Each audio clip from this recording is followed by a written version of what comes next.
This is SpyGuy888, and today is the second of a short series of videos going over Ghost Recon Breakpoint. If you haven't seen the first one, which is likely, what are you even doing here? I'm just kidding, you can stay if you want. Just an interesting choice to start off with the second one, I guess. Anyways, in this video, I'll be talking about the story of the Deep State DLC, also known as Operation Checkmate. Before I get started, if you enjoy this video, please hit the like button because it tells YouTube that this might be a good video to promote. Also, consider subscribing. That also helps with the promotion, but you'll be notified when I post a new video if you also click the bell button too, because YouTube is weird like that. And it makes that number next to my name goes up, which is always pretty cool. And it's completely free. If you couldn't tell from the picture I showed just a second ago, this DLC is a crossover with the Splinter series. There will probably be some references or some sort of hints to that series that I don't get, that I don't understand, because I have never played the games. I know a little bit about them, I know like basic story stuff I think, but I've never played them, personally. I really want to, I plan on eventually, but I haven't so far. So if I miss something or get something wrong, let me know in the comments. I think that'd be pretty interesting. One more thing. For the first 45 minutes of recording, the video had absolutely zero audio, which is just fucking awesome. Not really all that important, but if you wondered why that is the case, it's just because I'm a fucking idiot.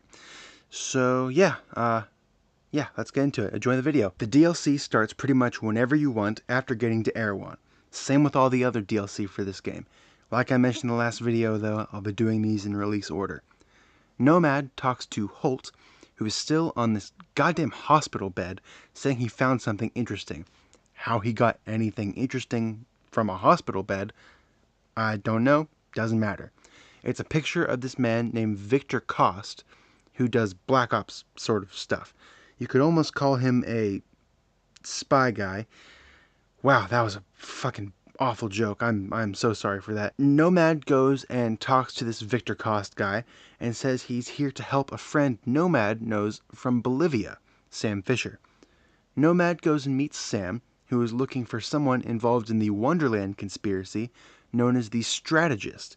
And this Strategist has Midas, who is still alive from the helicopter crash that stranded the ghosts on the island in the first place. The rest of the DLC is essentially helping Sam get to the Strategist and find Midas. Finding Midas is Nomad's main motivation for working with Sam here. In fact, after completing the first mission, here's what the mission's description says. I like these because it's pretty much the only time you really know what Nomad the character is thinking, instead of just being the mindless drone you control while playing. To find more information on what the Strategist is doing, Sam and Nomad need access to a set of servers. To do this, Nomad must disable the power plant powering the base the servers are kept in to trigger an automatic backup. This is as simple as sneaking into a base, getting caught, killing everyone, and shutting down the power. Next up, at the actual base with these servers, Sam has placed very small explosives on specific points in a pipeline that powers the base, and Nomad must shoot them to trigger them. Easy stuff.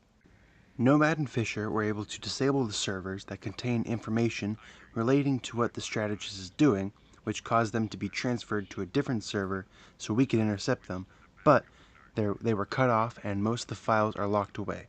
We do get to see this video though.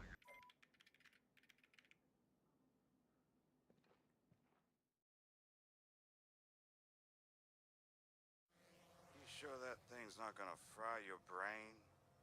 Jesus. Relax. You don't have to wear it. Relax. All of our asses are on the line if this plan fails, and so far your project hasn't delivered. You're a smart man, Stone, but you lack vision. Wonderland requires vision. Start the test. May I present Project Claw?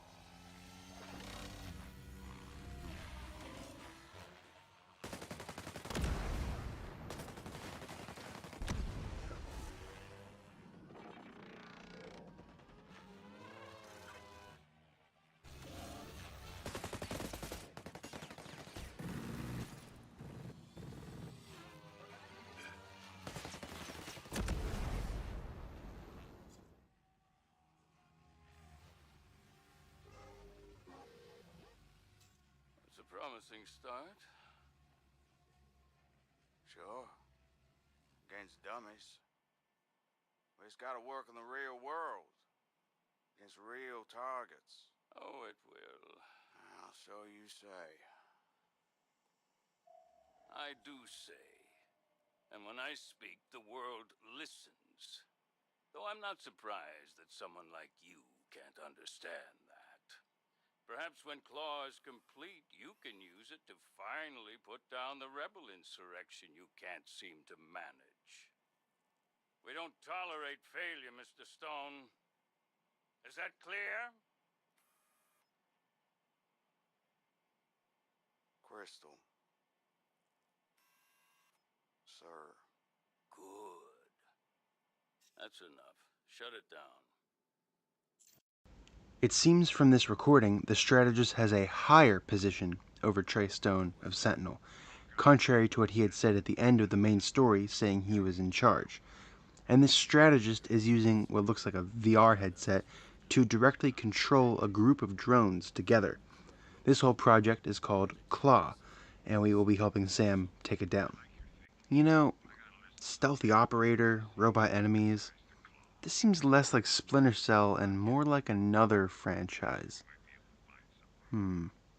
Something I probably won't be able to mention anywhere else is the new class from this DLC, Echelon. Its ability is sonar vision, which sees enemies behind walls but also stuns drones, or at least it says it does. It might slow them down a little bit, but I haven't really noticed any effect for drones at all. It also has a shock pistol that, because this game doesn't have an unconscious mechanic, just kills people and actually stuns drones. You also have the ability to instantly lock onto an enemy when spotted when using a handgun. I've never played the Splinter Cell games, but I don't think that was in any of the previous games. I know there's like a what was it called, like mark and execute, like a lock on sort of thing. But there was a franchise whose most recent actual game has essentially the same thing. Also, after the first mission, you get the SCIS handgun, which is basically a fancy FN-57. However, because the caliber system in this game is kind of wacky, it takes 5.56, which means you better stick to a different caliber main weapon if you don't want to have issues with worrying about running out of ammo. And that's why, for the most part, I stuck with the Silver Stake rifle, which is Walker's rifle. It's based on the Magpul Masood, something like that. And then I moved to the MDR, the Desert Tech MDR. And at the very end, I had an AK-74 Assault, I think. I think that also took 5.56, so never mind that last one. But you get the idea. I switched it up just so there wouldn't be caliber issues. Okay, back to the missions.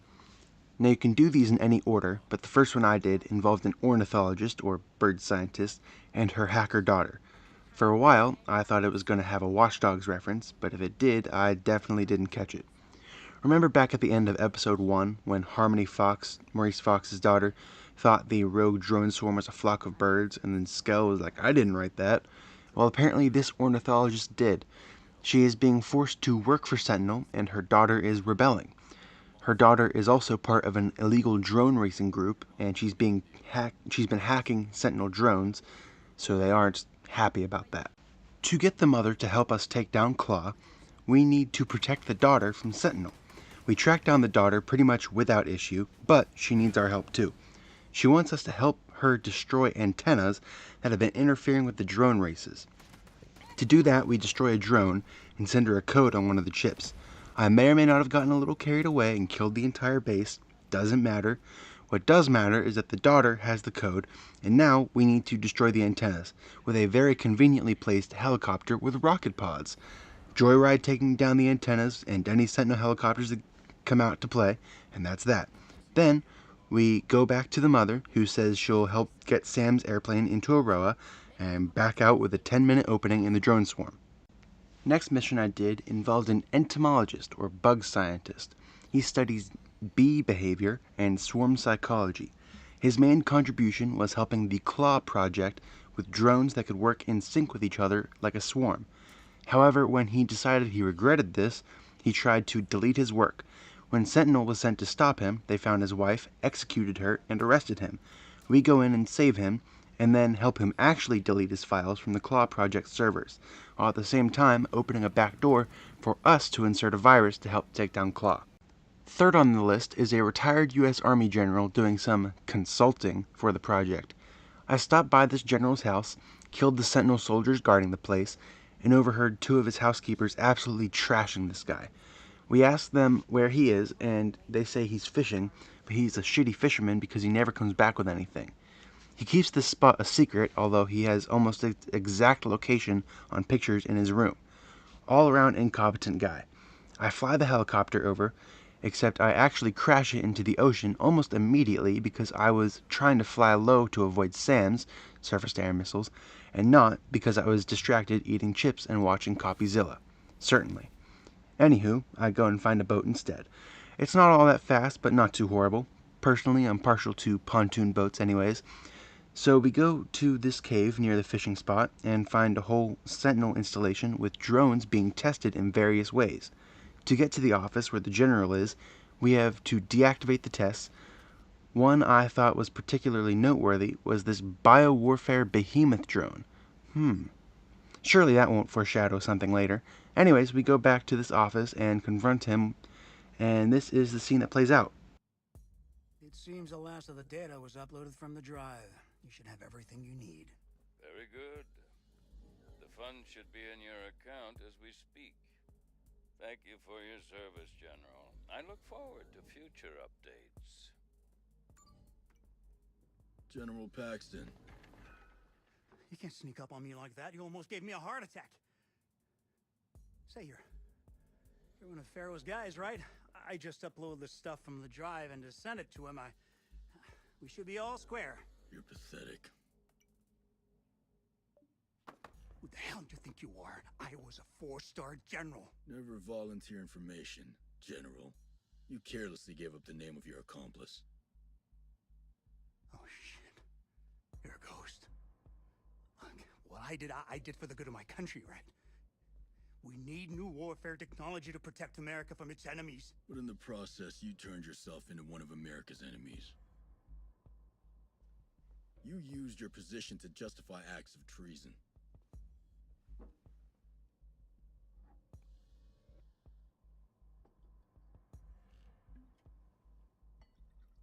Listen, if you had even the slightest idea of what I've sacrificed for America, you'd piss yourself.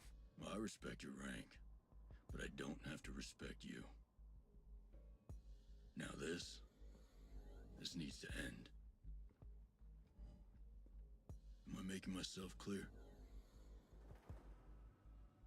Good. Because I would hate to come back here.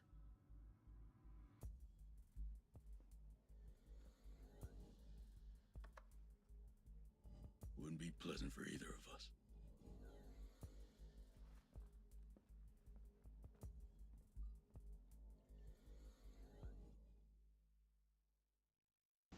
Truly incompetent guy. But that's the end of the third mission. I mean, that and killing more Sentinel soldiers that were sent to kill us, of course. But, that's just about the end. Now for the next one. This time, we're looking for a patent legal advisor, sort of out of left field, working for Lomax Pharaoh Industries. Never mind, it's not out of left field, because that name, Pharaoh, is the exact name that the general in the last mission mentioned. We talked to this legal advisor, and she says she needs help escaping from Sentinel, and we go to the base that has her information logged, clear it out, and erase the information. Clear it out, like, kill everyone. I mean, I got caught in whatever. And she sends us a location to meet so she can tell us what she knows about Claw. Well, when we get there, we are ambushed by wolves, and she goes completely dark. We talk to Sam, who says she had a wolf bodyguard who she was very close to, and he might be the key to finding her. This wolf is named Karol Sekulich. After finding his base, we interrogate a Sentinel soldier who says he's on a special assignment. He gives us a location to look for him, and then we knock him out as usual. On the way, we talk to Sam, who says this Karol Sekulich guy is a former Special Forces soldier from Russia, from a very familiar unit, Bodark.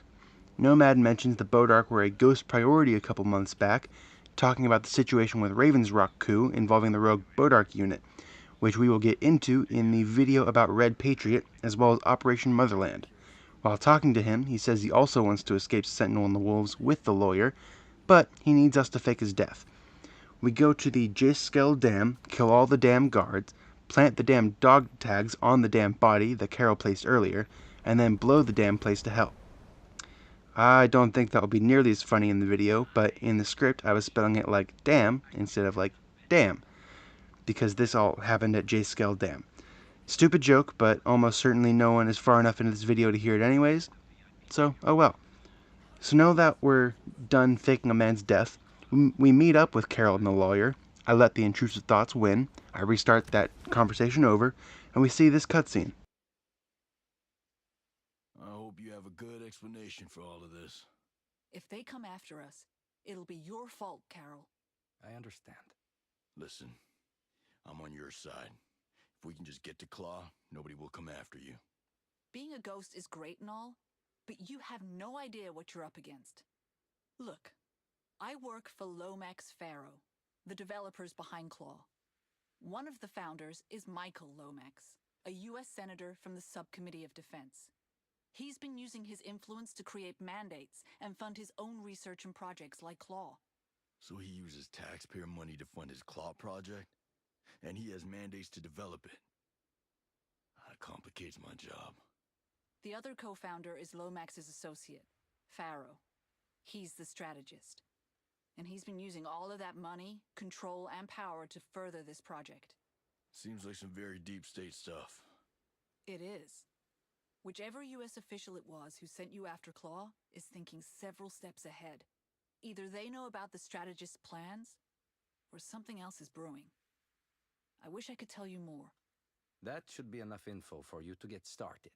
I'm sure you'll have a lot of fun digging through this shit. It's time we go. The island is locked down. Where will you go? Don't worry about us. I know a couple of places that will keep us safe. Keep close to your radio, though. I'm sure our paths will cross again. Deep Blue, you got all that? Yeah, and I don't like it one bit. This wasn't in the briefing.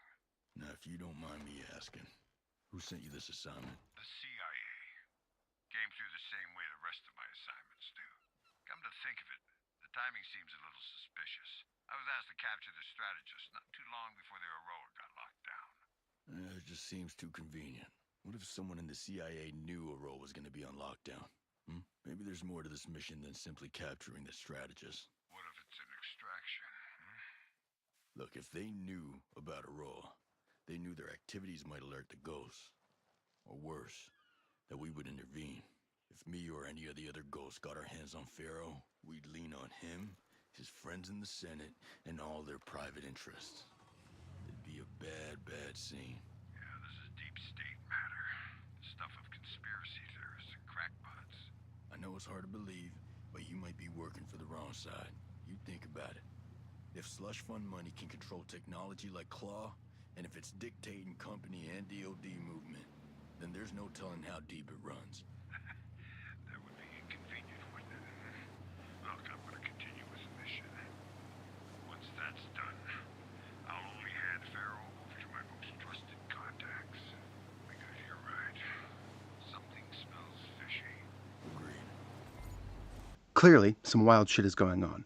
If you don't quite get what that meant, basically, what Nomad and Sam are thinking is that maybe the strategist's business partner or an investor involved in politics and the CIA was the one who sent Sam the mission to supposedly arrest him, but actually it was to get him out of Aroa before shit went down with the ghosts, because they would press him hard for information, meaning they probably had something to do with the ghosts being there too. Meaning probably the CIA agent that I think I completely left out of the last video on accident, Peter Miles, who sent the ghosts to Aroa in the first place to have them all gotten rid of, and was on the phone with Stone at the very end of the main story in the first episode. Now, we have to talk to Sam about pulling all of this information together and actually capturing the strategist. The full plan is to make sure the strategist can escape, destroy Claw, and extract the strategist by plane. I imagine it's a sort of skyhook system that will be used, which you may recognize by its other name, the Fulton Air Recovery System, and you may recognize it from a franchise I mentioned earlier. Okay, back to the mission.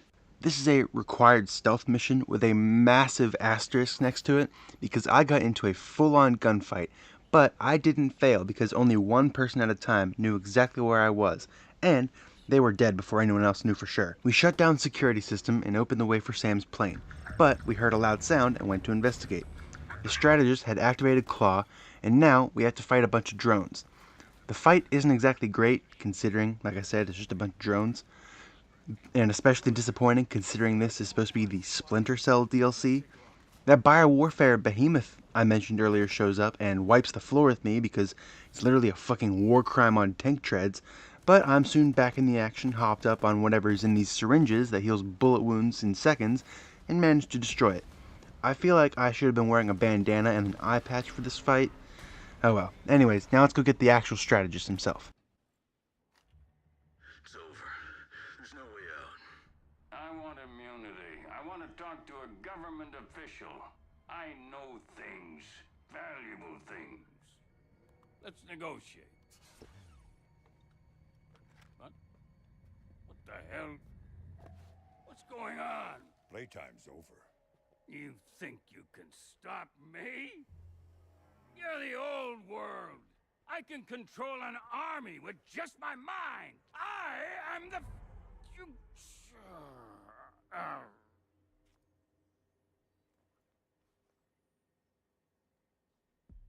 That's better. Can you get authorization for a ground attack now?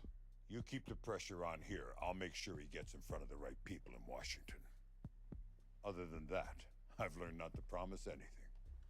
You know, I'm sure there's some people at Echelon who'd love to meet a snake eater like you. Yeah, we'll have to find out another day. Have some unfinished business to take care of. Right.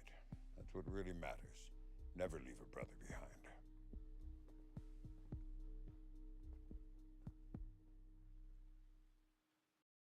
Holy shit. Sam literally called Nomad a snake eater. Like, come on.